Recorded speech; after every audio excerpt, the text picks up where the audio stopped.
Okay, hello everyone, and welcome to the Q&A for Small Time. I'm Katie McCullough from Festival Formula in the UK, and I'll be hosting the lovely Niamh Conti to talk about her feature film, which is screening as part of the San Francisco Independent Film Festival. So welcome, Niamh. Where are you calling us from right now? I'm in Pennsylvania, where we shot the film right now. Oh, fantastic. Is that where you're based, or is that where you just happen to be right now? I am based in New York usually, but in COVID times, we came on out here because it seemed more remote, and why not? Yeah, I don't blame you. I don't blame you. I'm calling you from the UK where we're on our third lockdown. So, I hear you. I hear you loud and clear. Um, so let's talk about your film.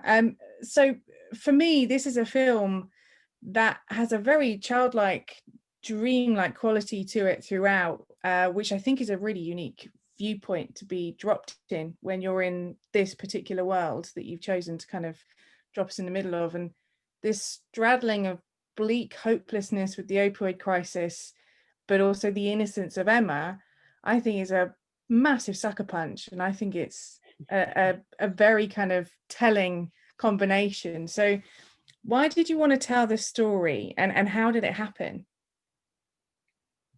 Uh, I think it was, yeah, the interest for me at the beginning was this dissonance between how a child experiences a situation and how an adult would see it, from a very different viewpoint. And even bad situations, right, from a child who doesn't understand the situation, it's a very different experience. So I wanted to bring that sort of different lens Hmm. into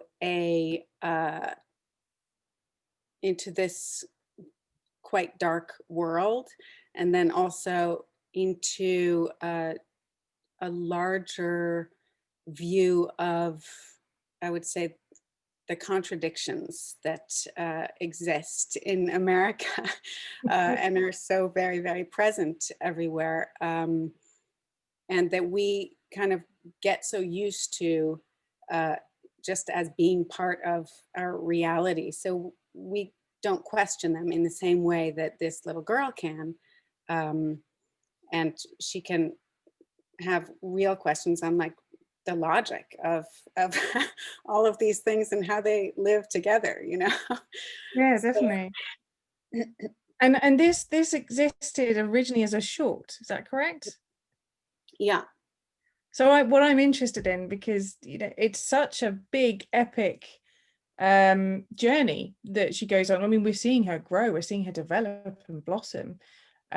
So where did the short, like, what was the short, like, how contained was that? Like, what point did we take Emma to in the short film? And also, what made you want to unfurl it a lot more and kind of have that kind of feature element to it? Yeah, well, the short is, so the film is made up of 3 time periods. And the short was reincorporated into the feature as the earliest time period. So we didn't reshoot, we just used the short and inserted it because we were uh, using, we were kind of waiting between parts to allow this little girl to grow up between parts. Um, so that the shooting takes place over about 3 years. And so I wanted to be sure to use that earliest part when she's younger uh, to, help show the span of time.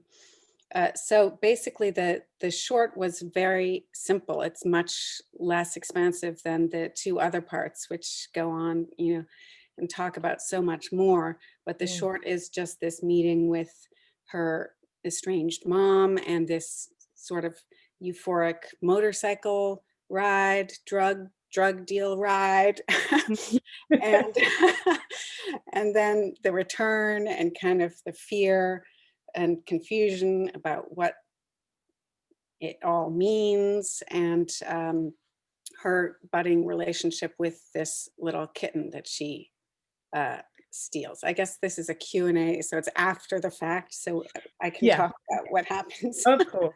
Yeah. I'm going to drop some moments as well. So I'm hoping that people will watch it after the film, but Yeah. yeah. I But mean, that did strike me, that having that the unfurling of this narrative, it's not a linear pace of time, and I find that's how it's very reflective of how a child remembers, like how they recall parts of their life, and how that association of what we remember at certain times of our life because of either experience, a trauma, or just a pivotal point in our life. And she's at such a integral age of developing, like understanding, like you said, the logic, and that innocence of asking those questions that a human, like an adult, would never dream. But for a child, you just kind of go, that's part and parcel of being a child. So you obviously shot in a particular way to work with Audrey Marshall, who is fantastic, by the way.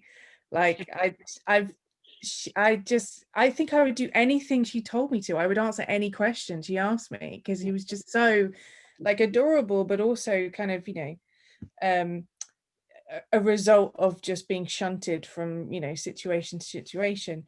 So how was it working with not only a child but a cat, because that's kind of like kids and animals, and like what was I thinking? yeah.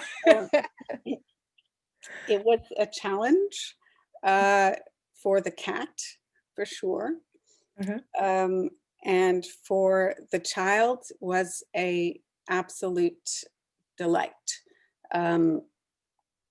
So I didn't know I was going to make it into a feature when we made the short. It was just a short. So when I was casting for, a much smaller role. I didn't realize I was casting for a kid who's got to carry, an almost 2-hour film on her little shoulders. So it was less, stressful casting than it might have been if I knew I had been casting a feature. And she had never acted before. It was her very, very first project, the part 1 of this. Whoa, okay, wow. But I got just a good feeling about her, and she knew how to listen and to be very present, and didn't have all of those acting tropes that sometimes kids with more experience can fall into. So that's why I took a chance and was like, we'll see how it goes. And she just really, really quickly fell into it in a really organic way. And that's a large part of the reason why we decided to continue it into a feature, is because we were all kind of attached to this girl and wanted to know where her story would go, after the time frame of that afternoon of the short. That's But great. I mean, I didn't realize. Yeah, I didn't realize it was her first super film. professional now. She's Yeah. HBO Max, The Flight Attendant, recurring role. She's done quite a bit of work over the time since we started, and is also, I would say, I think she is now, and during the shooting, even part 1, after the first 3 days maybe of when she was like trying to figure out what was happening, I think she's the most professional actor I've ever worked with. Like, Oh wow.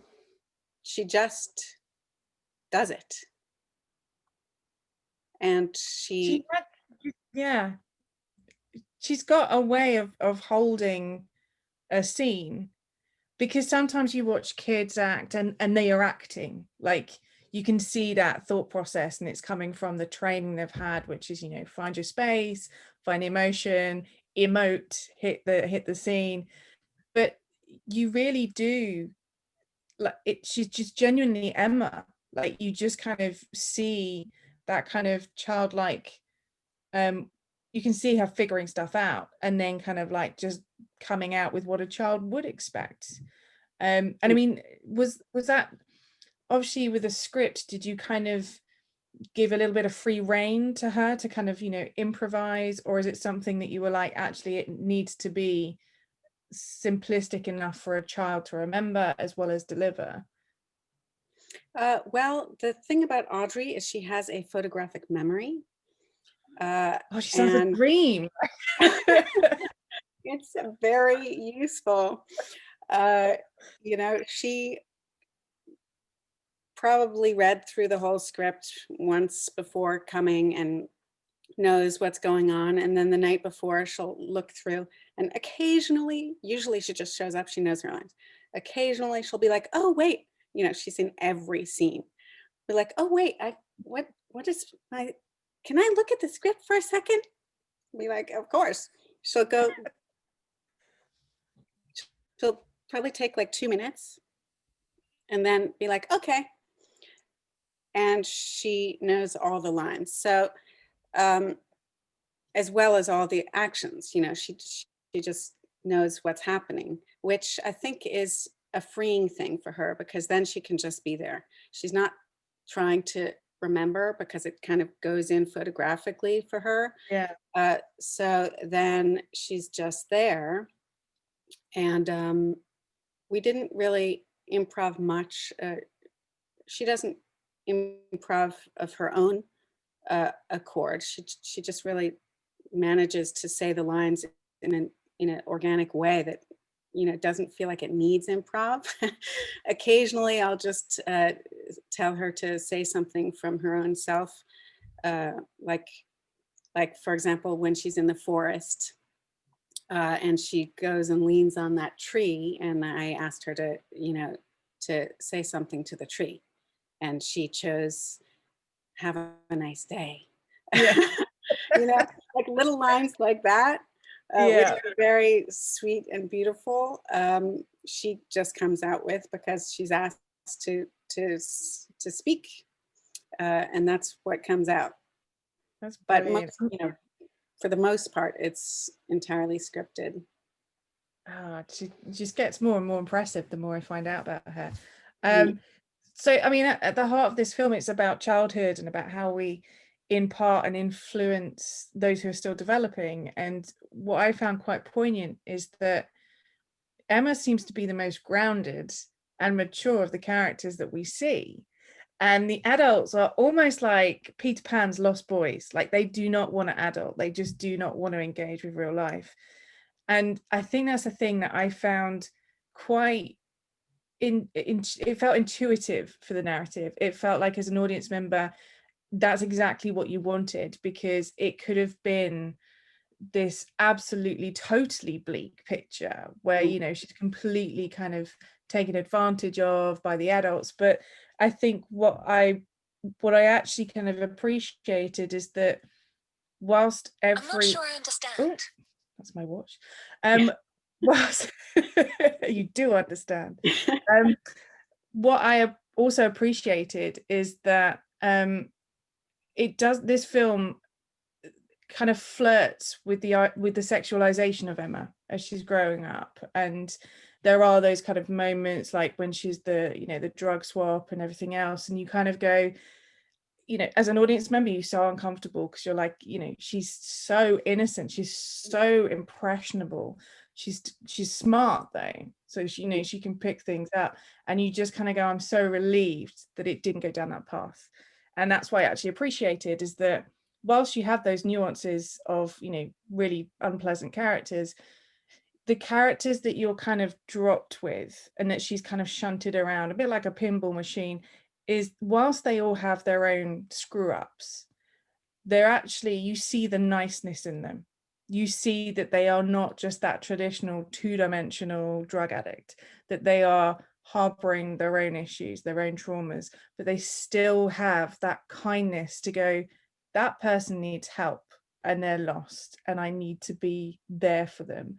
because the bit that sticks in my mind, which again, hoping that everyone's watched the film, is when Rick takes her on the motorcycle ride, because it's genuine, and it's, you know, it's like your mum's sleeping, obviously kind of out of her skull, but you know, I want to take you away, let's go have an adventure. And you know, any other film, they would have gone down a horrible path, but for this, it was actually just really genuine, because everyone is doing their best but within their own parameters. And I think that's what actually kind of what really hit with me when I was watching the film.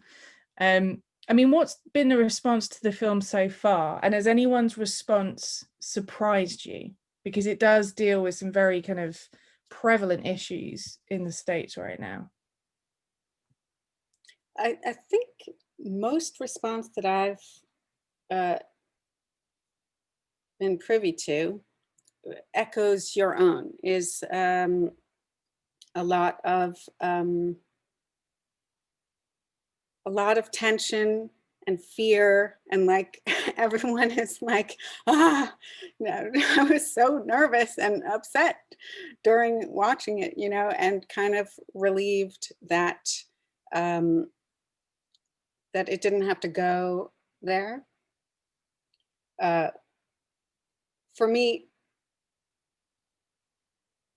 going there or not is not the issue. The fact that that's a reality in this girl and many girls' lives, even just like the over sexualized look, Yeah. you know, is more important.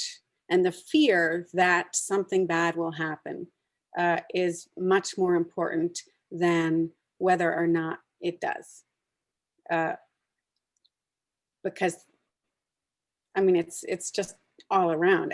Every girl knows what it means to grow up with, you know, being observed in ways that they might not understand at that Yeah. age too, and like just feeling weird.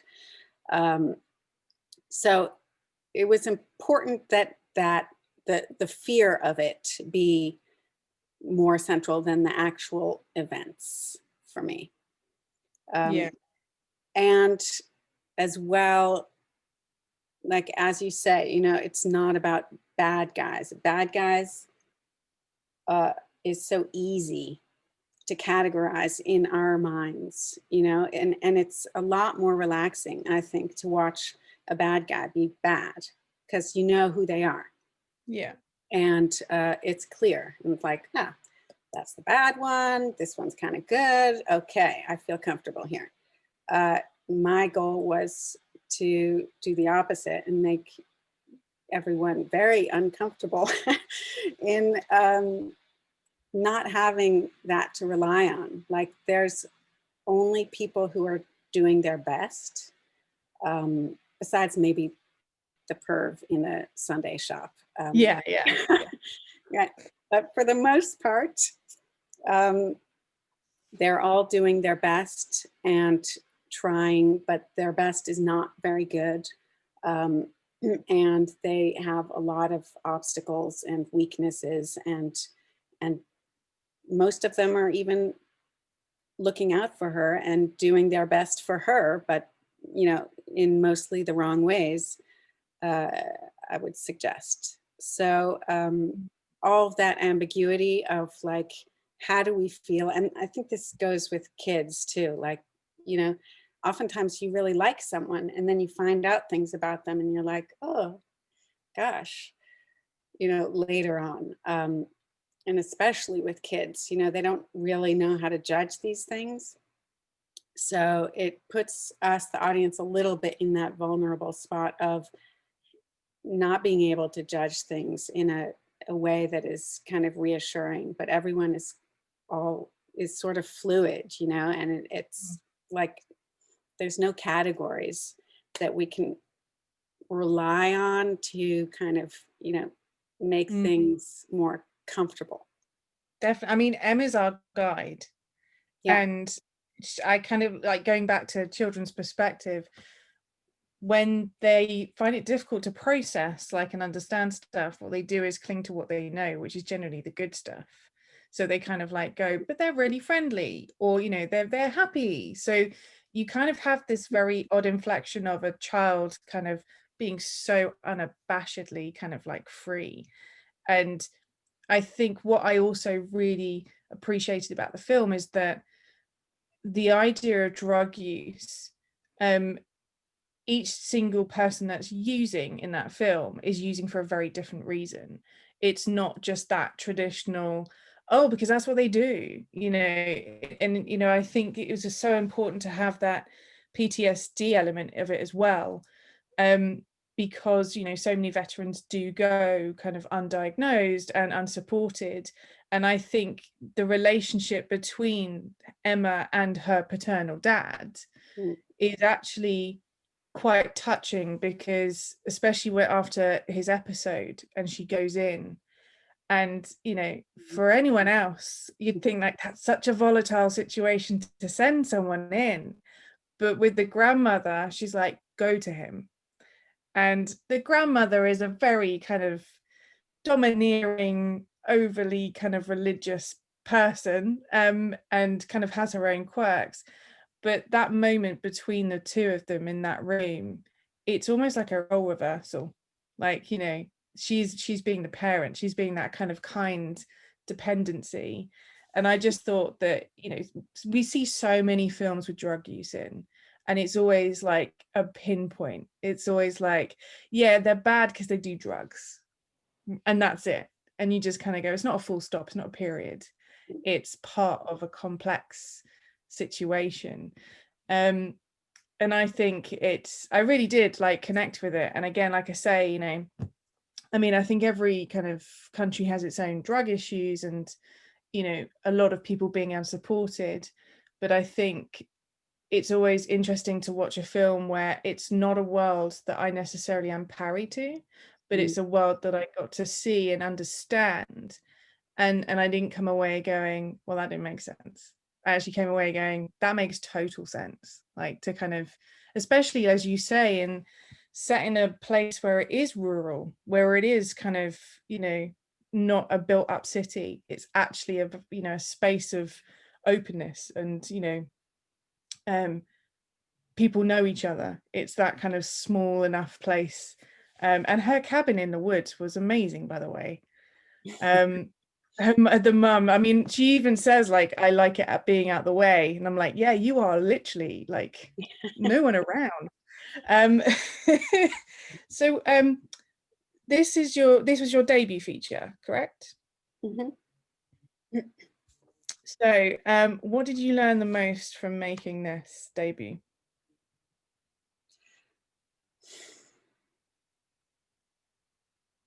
apart from stress levels kind of going up?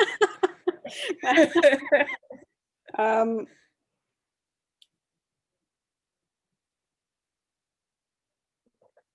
I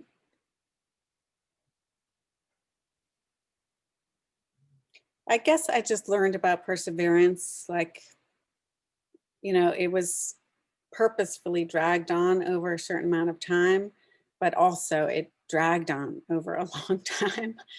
And, you know, it's a micro budget film. We're really just piecing things together with very, very little. Um, so it's very tricky to keep a cast and a crew engaged and together, you know, over 3 years. Um, Yeah. and and of course, you know, throughout one wonders why am I doing this? uh, and you know, even at the end, you know, you start to see it come together and it starts to mean something to you, and it's like your child kind of, but it's not without doubts, for Hmm. sure. So I guess what I learned is just the importance of uh, persevering and not over questioning, except in terms of like style and form and like clarifying what one wants to do. Um, Mm.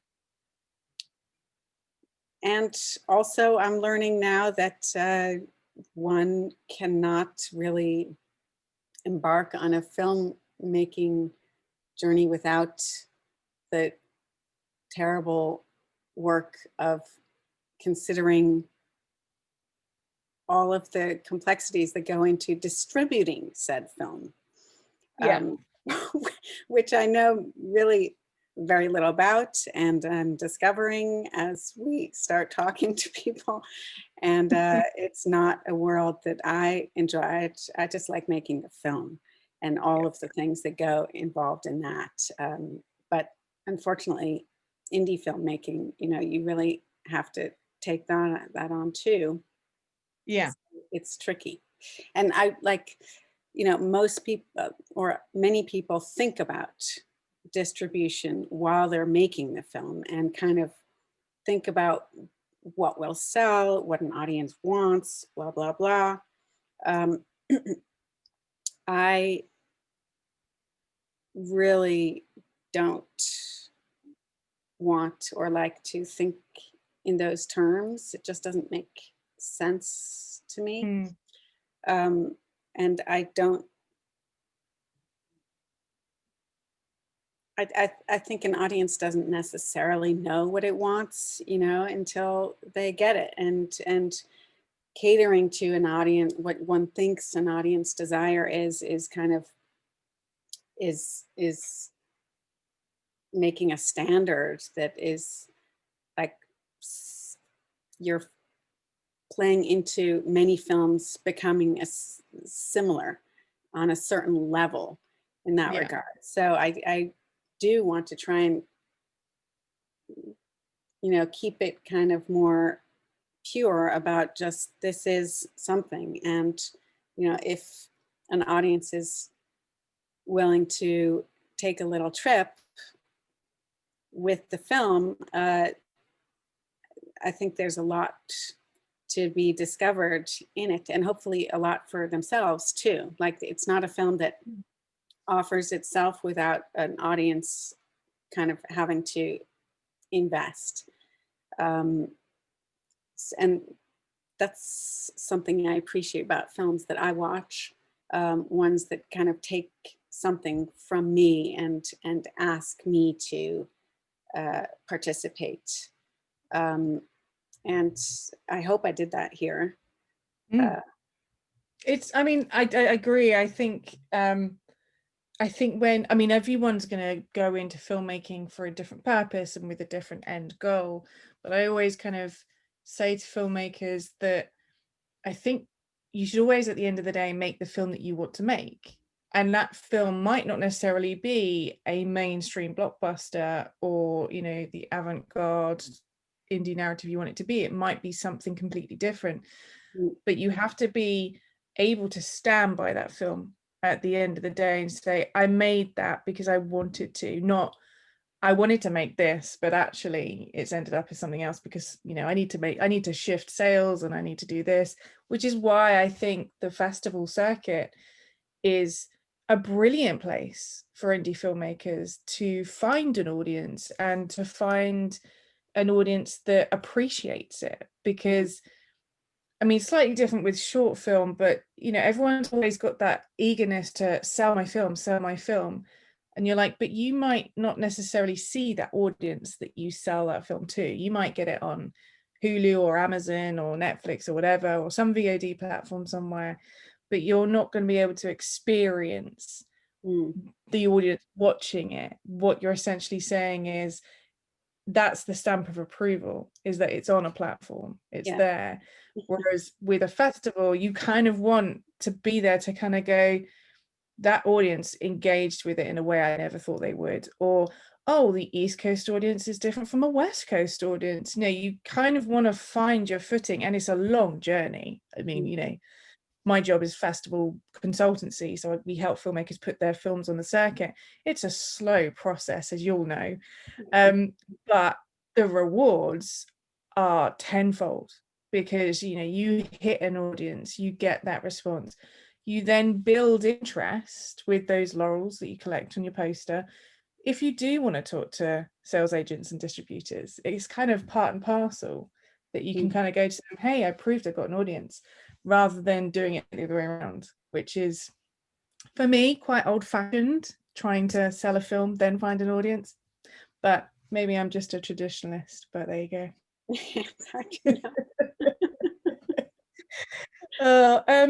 So what do you want people to feel after having watched the film?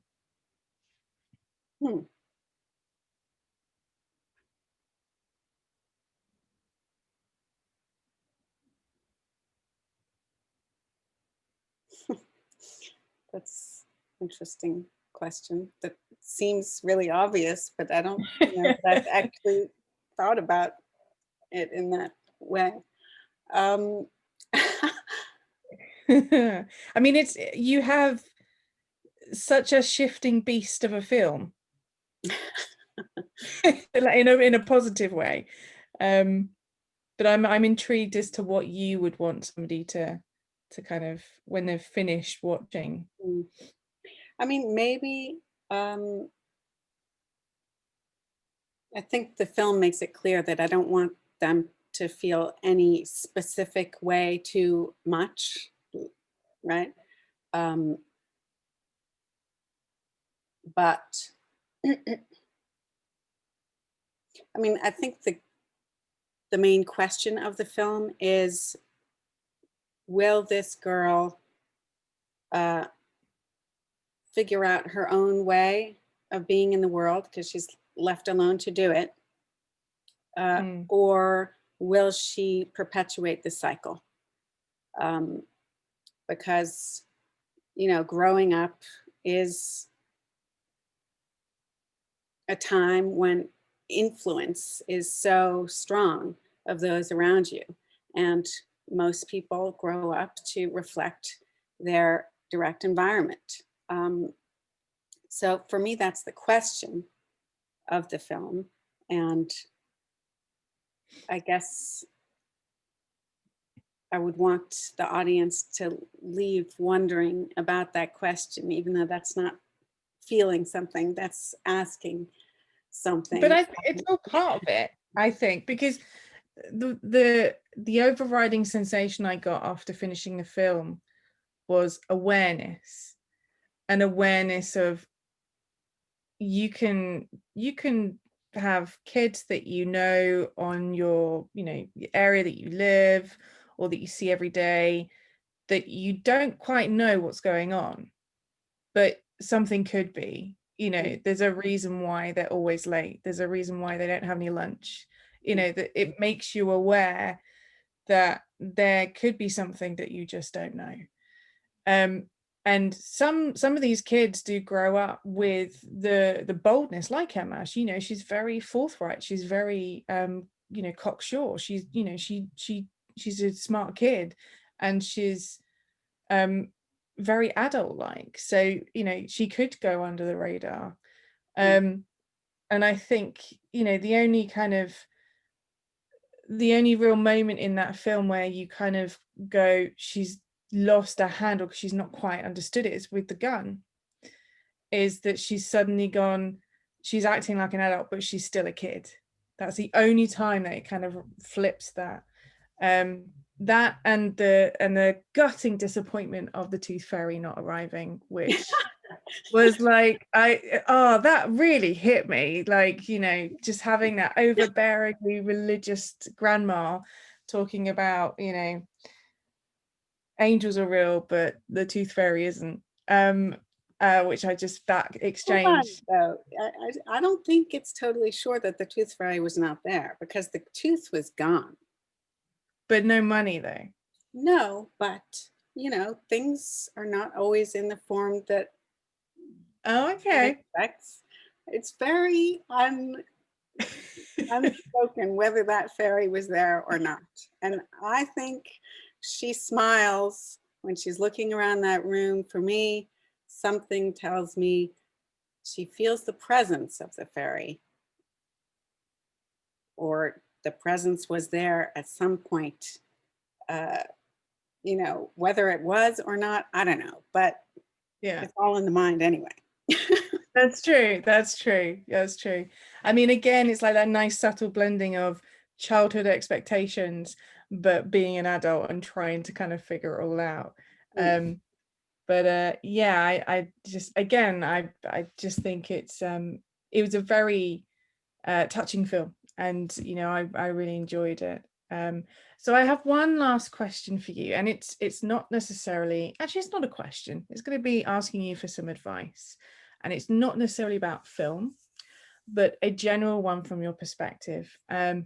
Obviously we're all in a pandemic world right now. What can you recommend to those who are maybe feeling a little bit overwhelmed and want a break from the pandemic world that's outside our windows and doors? And it can be an activity, a particular book, or a film, or anything. Like, what would you recommend to somebody that wants to escape for a little bit? Oh my gosh. Wow. Uh, hmm.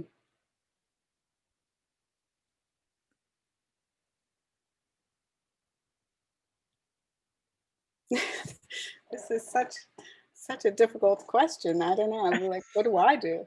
I go on a walk. I started baking a lot. You Well, that's good. I always think that baking takes your mind off stuff. I mean, when I used to write, I used to bake a lot because I found doing a monotonous task that you don't need to think about clears your mind. And then suddenly you go, I figured out that part in the script that I couldn't do. So yeah. maybe baking. But like for me, but this is because I'm someone who's kind of needs to be creating stuff. Like for the first maybe 5 months of pandemic, and we had just gotten small time into the first festival at Cinequest, and we went there and we had 2 live screenings, and then it shut down halfway through, and we were like, got to get back. Like then suddenly everything was closed, and you know, what was finally the release of this film was not really at all the same. So I had quite a many months of just kind of bewilderedness, and kind of I started realizing I was just kind of sitting at a window in a chair for like most of the day. Like, I don't know how it's possible, but like just nothing was happening, and it was just kind of so slow. But then I started feeling better when I managed to get out of that funk and use the time to create. So a lot of creatives, you know, are talking about this, like, I'm going to finally write my script. I've got all this time. I'm going to do that. Yeah. But so that has certainly for me helped. And it takes us a lot more discipline because we're in pandemic, I think, and we're all kind of drawn towards just going with this stop, this like stalling of life. But in kind of playing opposite it for myself, I started feeling a lot better. And so writing a script, you know, and that's such an active activity inside your mind, like you're sitting there in a chair all day long, but inside your mind it's so active, and it's like traveling, you know, which no one's allowed to do now, and traveling in worlds and characters, and that made me feel a lot less static. And then I even shot a pandemic feature Cool. this August with a 4-person cast and crew total, which we got tested, and then we quarantined all together in this house in Pennsylvania, and you know, kept it really, really small so we could be very, very safe, and like, but managed to shoot a feature in with very, very little. and that was exciting, you know, and stressful and everything, but it's nice to kind of re-feel the stress of, you know, having to, you know, get something done and get going and all Mm, of this stuff, and feeling just engaged, really, really engaged. Uh, so I think opportunities for engaging in what one does, uh, for that, you know, whatever brings joy to your life. Um, and for those that work and joy coincide is always, you know, a great thing. So then, but, you know, whatever it is, even if it's not work, um, I would say just actively lean into it and resist the temptation to sort of relax into the slowness of the moment. At least for me, that's helped a lot. that sounds great. That's a I mean, really long-winded answer, yeah, but but then you just dropped the bombshell that you shot a feature during the pandemic. So like, I was and now like, I'm oh, she's gonna editing it. say she So wrote a it's new like, script, or she's gonna say like, oh, you know, she's kind of, you know, worked out some more festival submissions. No, you shot a whole freaking film again. Um, I think it's important that, you know, there's a reason why so many of us love watching films, is because it's an escapism, it's a creativity for our brain. And whether, you know, whichever side that you're on, if you're the filmmaker or the audience member, I think it's, you know, so many people have reached out to books or to music or to film as yeah, comfort during this really difficult time.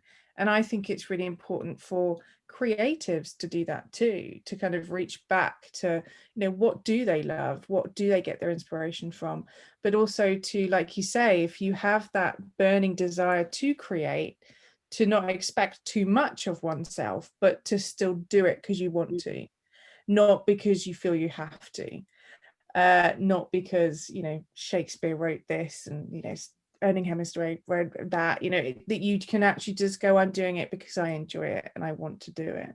And I think that's the yeah, and difference. that's such an important differentiation, because Yeah. usually in life we feel this need, you know, and a lot of pressure, and there is very little pressure actually during this Mm. time. You know, like we're all pretty happy if we put a pair of pants on. Yeah. You know, I'm wearing sweatpants right now. I don't know about you, uh, but so the lack of pressure, uh, I think, can actually be really helpful in Yeah. finding the pleasure again in whatever one, you know, is doing. Mm, absolutely. I could talk so much longer, but we've been talking for like 45 minutes already. Well, it's not feel that way. It's been a pleasure. Uh, well, thank you so much. It's been a real pleasure talking to you about Small Time and your creative process. And, you know, I really hope that it gets some, you know, conversations going about kind of the situations that kind of arise in the film.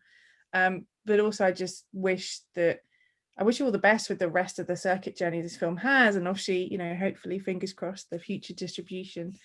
Mm, But also with your other projects, because I think, you know, what you've created here is such a creepingly, you know, brilliant debut feature that I'm intrigued to see what you do next. thank you Um, so much. so thank you so much for all of your wonderful answers. And thank you everyone who is watching. And please do check out as many of the other films as you can at the festival. And please keep on supporting indie films. So thank you so much. Yes, thank you.